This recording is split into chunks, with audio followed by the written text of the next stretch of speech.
It was just before dawn when the first news alerts lit up smartphone screens in Beijing. The United States and Israel had issued a joint global warning, citing imminent threats to international stability, a message broadcast in stern tones across every major channel.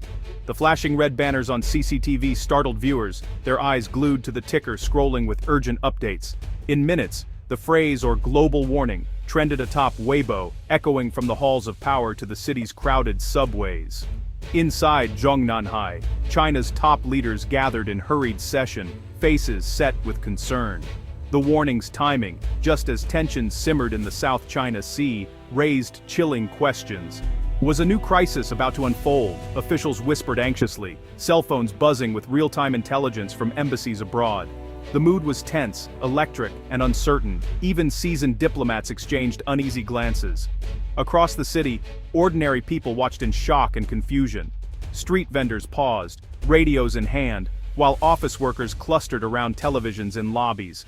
The sense of normalcy seemed to evaporate, replaced by a collective anxiety that something big, and possibly dangerous, was underway. For Beijing and the world, the day had begun not with the usual bustle, but with a shudder. The warning's gravity would soon ripple far beyond China's borders, setting the stage for a global drama no one could ignore. The State Council convened an emergency meeting. Security officials reviewed satellite images and intercepted communications, searching for any sign of escalation. Generals briefed President Xi Jinping in measured tones, outlining rapid response options. The stakes were high.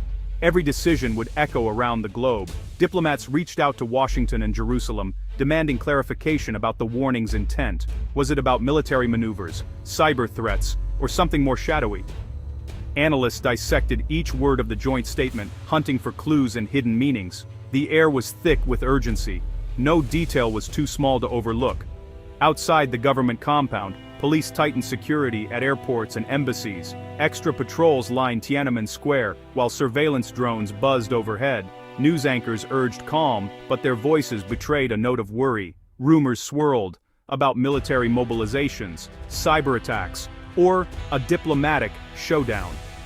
Yet, even as fear spread, there was resolve. China's leaders pledged to safeguard the nation's interests and maintain stability. Behind closed doors, strategy and caution mixed in equal measure as officials prepared for what might come next. On social media, the warning triggered a tidal wave of speculation. Hashtags like Global Crisis and South China Sea shot to the top of trending lists on Weibo and Twitter. Millions of comments poured in within hours, some demanding answers, others offering wild theories. Was war imminent? Would China retaliate? No one knew for sure, but anxiety grew with every refresh. Families called loved ones abroad, checking on their safety. In bustling cities and quiet villages alike, people discussed the news in hushed tones over breakfast. Supermarket shelves emptied as citizens stocked up on essentials, preparing for an uncertain future. Misinformation spread quickly, with fake news and doctored videos adding fuel to the fire. Internationally, the shockwaves reached Wall Street and London, Tokyo and Manila.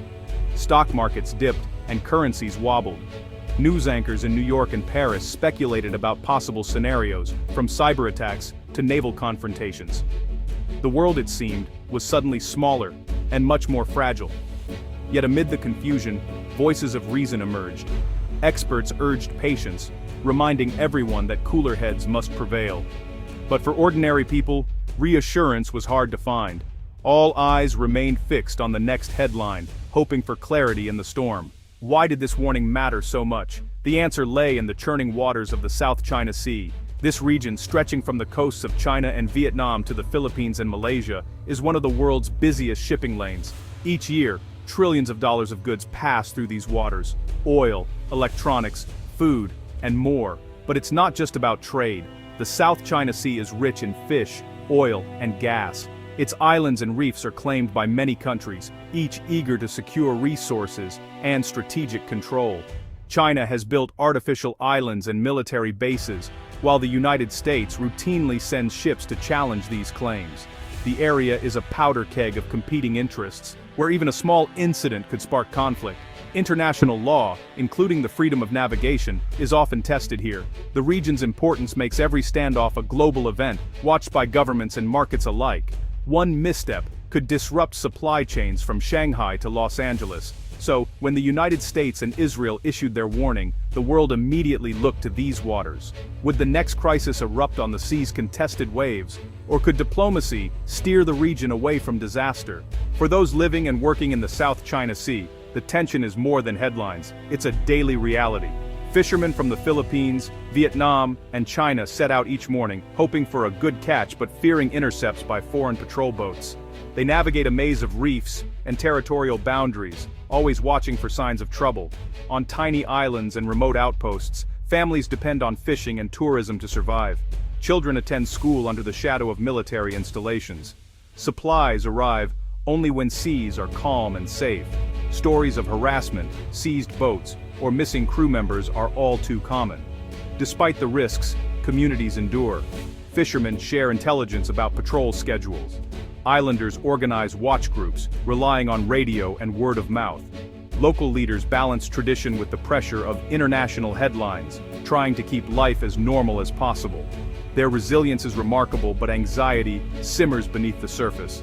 For these families, global tension isn't just news, it's the water they swim in, every single day.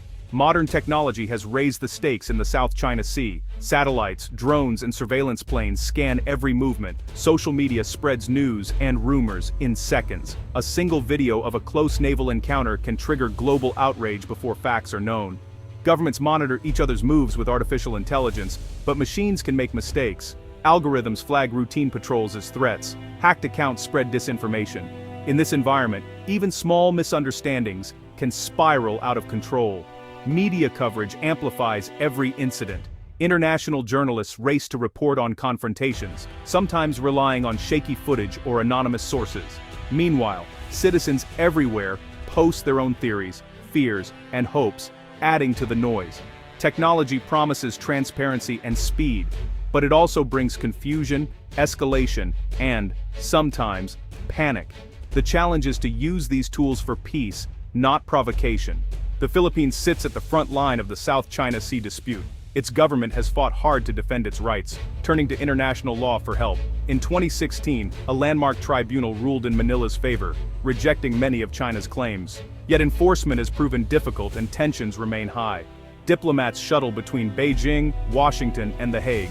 The Philippines seeks alliances, balancing economic ties with China against security guarantees from the United States.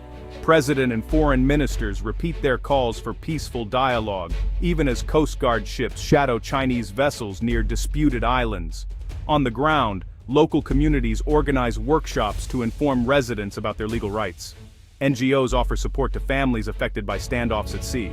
The country's resilience shines through, as citizens refuse to be cowed by uncertainty. Legal victories matter, but so do daily acts of courage. The Philippines stands firm, determined, hopeful, and diplomatic in the face of daunting odds. Despite the fear, signs of hope appear everywhere. In coastal villages, neighbors share meals and stories to keep spirits up. Volunteers organize safety drills, teaching children what to do if trouble comes. Religious leaders offer prayers for peace at packed churches and mosques. Artists paint murals of unity, and musicians play at public squares to lift the mood. Social workers visit families, offering help and comfort. Even as anxiety simmers, people find ways to support each other, refusing to let fear take over. Diplomats continue their work behind closed doors. Messages of solidarity arrive from neighbors and allies. Local newspapers run stories about heroes, fishermen who rescued strangers, teachers who kept schools open, doctors who treated the sick despite shortages. These small acts create ripples of unity, reminding everyone that resilience is stronger than fear. Communities hold together, even as the world holds its breath. As the days pass, the world waits. Stock markets recover, then dip again with every new rumor. Governments urge restraint, while military forces remain on alert. Every ship's movement, every diplomatic gesture, is scrutinized for meaning. In Beijing, Washington, Manila, and Tel Aviv, leaders weigh their options carefully. The stakes could not be higher. Global trade, security, and the lives of millions hang in the balance. Yet, amid uncertainty, a fragile hope persists. Diplomacy continues even if progress is slow. Ordinary people cling to that hope. They know that peace is not just the absence of war, but the result of many small, courageous choices. The world is watching, waiting for leaders and citizens alike to choose calm over crisis. In the end, it is these acts of unity, patience, and understanding that may tip the balance. The global warning has shaken everyone, but the future depends on what humanity does next.